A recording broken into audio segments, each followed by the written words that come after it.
बघा, 10% मलईचे 200 लिटर दूध व 20% मलईचे 300 लिटर दूध एकत्र केल्यास मिश्रणातील मलईचे शेकडा प्रमाण किती, असा प्रश्न सोडवायचा कसा लेकरांनो.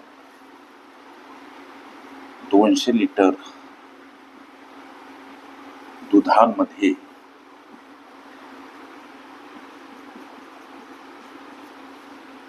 मलईचं प्रमाण आहे 10%, म्हणजे अर्थातच 90% काय असणार तर दूध. मलई किती दूध किती काढण्यासाठी 200चे 10% अशा पद्धतीची ही मांडणी. 2 शून्याला 2 शून्य, 2 गुणिला 10 20 लिटर यामध्ये काय आहे मलई.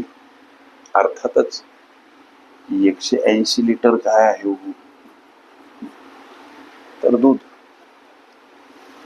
दूध आणि मलईचं हे विभक्तीकरण.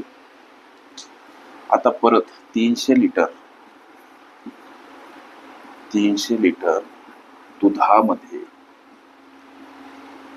लेकरांनो लक्ष द्या, मलईचं प्रमाण 300 लिटर दुधात 20%. अर्थातच या मिश्रणात दूध 80%.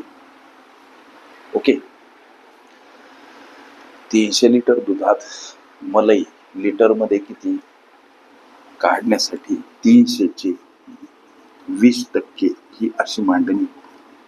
या 2 शून्याला हे 2 शून्य, 3 गुणिला 20 अर्थात 60 लिटर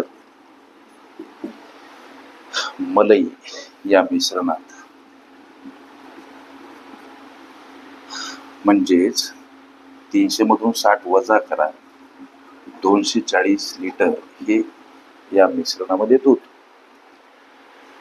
प्रश्न, हे दोन मिश्रण एकत्र केल्यास मिश्रणातील मलईचं शेकडा प्रमाण लक्षात घ्या. हे दोन मिश्रण लेकरांनो लक्ष द्या एकत्र करायचे. मग इथं ते उदाहरणार्थ एकत्र केले, एकमेकात मिसळवले. 200 आणि 300 एकूण मिश्रण होईल 500 लिटरचे. एकूण मिश्रण होणार 500 लिटरचं.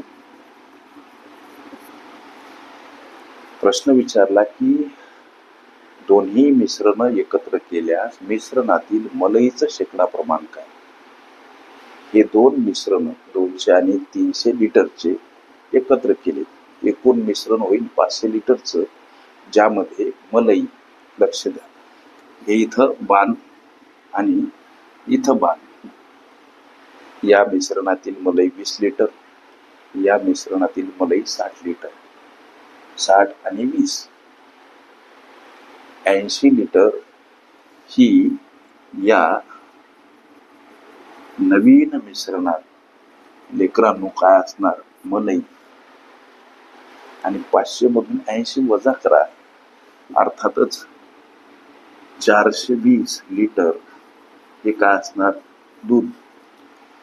या नवीन मिश्रणातील मलईचं प्रमाण शेकडा किती.